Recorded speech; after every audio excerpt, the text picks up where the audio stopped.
Professor Namyong Lee's editorial, long, flawed institutional design creates fatal holes in national security, and spies and other anti-state actors do not disappear. National security is an invisible public service. The public services people use every day are not limited to welfare, transportation, education, and healthcare. National security is a top-tier infrastructure that is usually not felt in daily life, but when a crisis arrives, it protects the people's survival, property, and freedom all at once.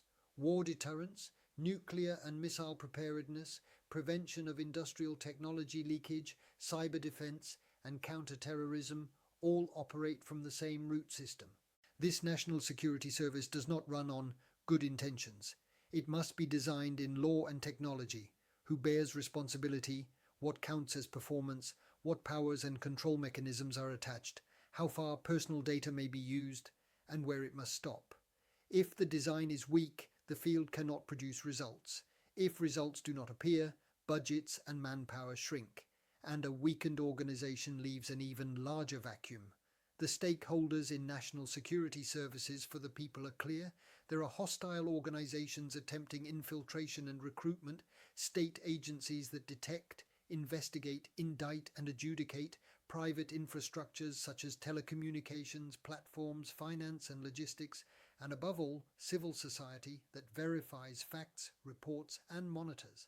The point where this linkage breaks is exactly where the structure that fails to catch spies is created. The enemy the law targets and the enemy the law misses are not always the same. The framework of the National Security Act is structured around an anti-state organization, acts in furtherance of its purposes, and praise or incitement. The problem is that threats in the field do not move like a textbook. Today's infiltration appears less through face-to-face meetings and more through online grooming, laundering-type remittances, virtual assets, disguised identities, foreign nationality and third country roots, and the targeting of industrial technologies. The concept of espionage also collides with reality. Criticism has steadily argued that a definition centered on an enemy state does not sufficiently capture spy activity in a third country or multi-actor environment. Conversely, provisions that can infringe freedom of expression and association always carry the risk of over-application. In the end, the law must be more sophisticated, investigations must be more precise, and oversight must be stronger. If even one of the three is missing, public trust collapses. That is why the principle of advanced democracies is simple. Protect expression broadly and strike execution narrowly but deeply. Rather than punishing thought widely, they tightly capture evidence of execution, orders, money, technology, infiltration and operations, and control the process through warrants, audits and post-review. Korea also gains credibility only by moving in that direction. Consider the waves of National Security Act enforcement through decade-based figures. If we define arrested espionage actors broadly as the total set of National Security Act violations, public statistics are typically provided as National Security Act violators in the form of arrests, case receipts, or indictments. Because the statistical basis changes by period, arrests, case receipts, new cases at the prosecution, referrals processing, simple aggregation is risky, but broad trends can still be seen through numbers alone. The intensity immediately after liberation was overwhelming. In 1949 alone, National Security Act violators were recorded at 118,621, meaning that public security enforcement in the early state building period was massive. This indicates an era in which law enforcement itself functioned as a political and policing frame. If we focus on the arrest of espionage in the narrow sense, there are compiled figures such as 1,674 in the 1950s, 1,686 in the 1960s, and 681 in the 1970s. In the early war and Cold War years, infiltration was frequent, and the sharp decline over time can be interpreted as reflecting changes in methods. Even when looking only at National Security Act violators, arrests confirmed in police data, the total for 1980-1989 is 2,030, and spikes appear in certain years, 527 in 1986, 489 in 1987, and 558 in 1989. For 1990 to 1998, the total is 3,701, and the wave pattern appears responsive to political and security events, such as 688 in 1998, 534 in 1996, and 509 in 1990. Over the past 20 years, the situation has not become zero, but has shifted to low visibility. The perception that not a single spy has been caught in the last 20 years is widespread, yet when public remarks and fragments of statistics are combined, reality looks closer to a structure in which the number is low, around 0 to a few per year, and a substantial portion is non-public or dispersed across other charges. In fact, during the 2024 National Assembly audit season, the National Intelligence Service explained that it had identified more than 10 individuals judged to be spies and that judicial procedures are underway. The case receipts, new cases at the prosecution, for National Security Act violations have, if anything, been confirmed to rise recently. From 152 in 2023, they increased to 195 in 2024, and the number indicted increased from 57 to 88. The figures presented indicate a 28.3% increase in receipts and a 54.4% increase in indictments. In other words, this is less about threats disappearing and more about changes in the nature of cases, processing routes, and the classification of statistics. Another important clue is the change since 2021. As prosecutors' direct investigations were reduced, explanations were added that transfers to other jurisdictions in which National Security Act cases received by prosecutors are transferred to the police account for a significant share of the statistics, what the public feels as arrest performance, and what institutions hold as case flow began to appear on different screens. In a public remark in 2004, Hwang Jang-yeop stated to the effect that even if you abolish the National Security Act, North Korea will not change one bit, emphasizing internal preparedness and enforcement within the South. Regardless of agreement or disagreement, the core is one point. The moment you rely on the other side's change, internal design loosens, and someone exploits the gap. After the transfer of investigative authority, the vacuum and the field's costs have been growing. The revised National Intelligence Service Act in December 2020 scheduled the transfer of counter-espionage investigative functions, and after a 3-year grace period, the NIS's counter-espionage investigative authority was fully transferred to the police as of January 1st, 2024.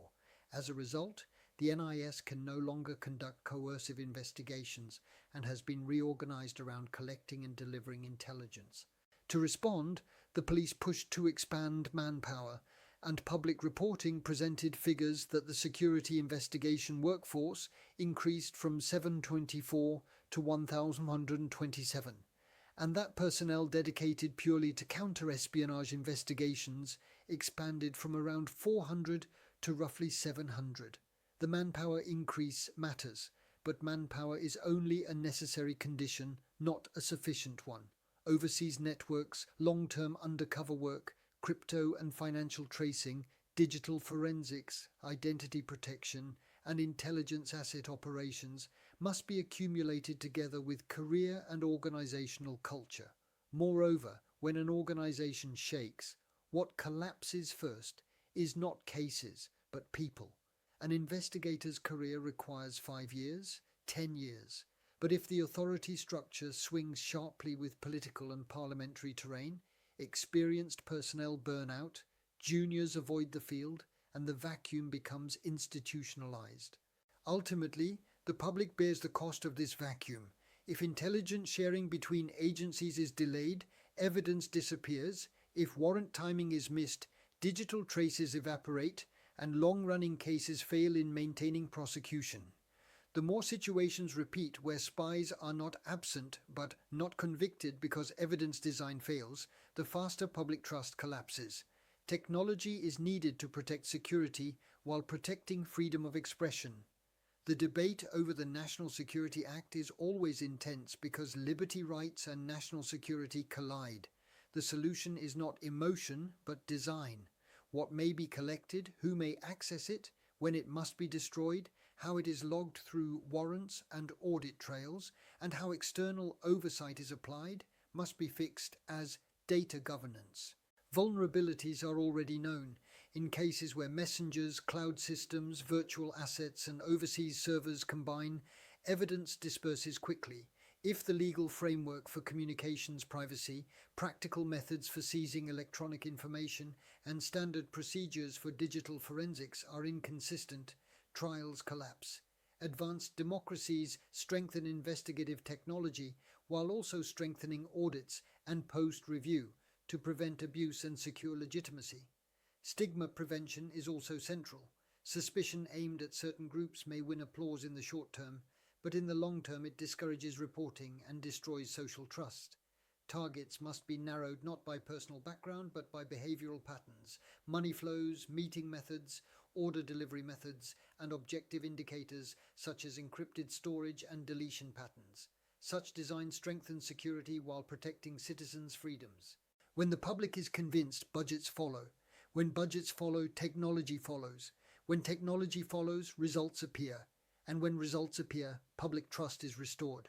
We must face the structural blind spots of abolition and relaxation arguments.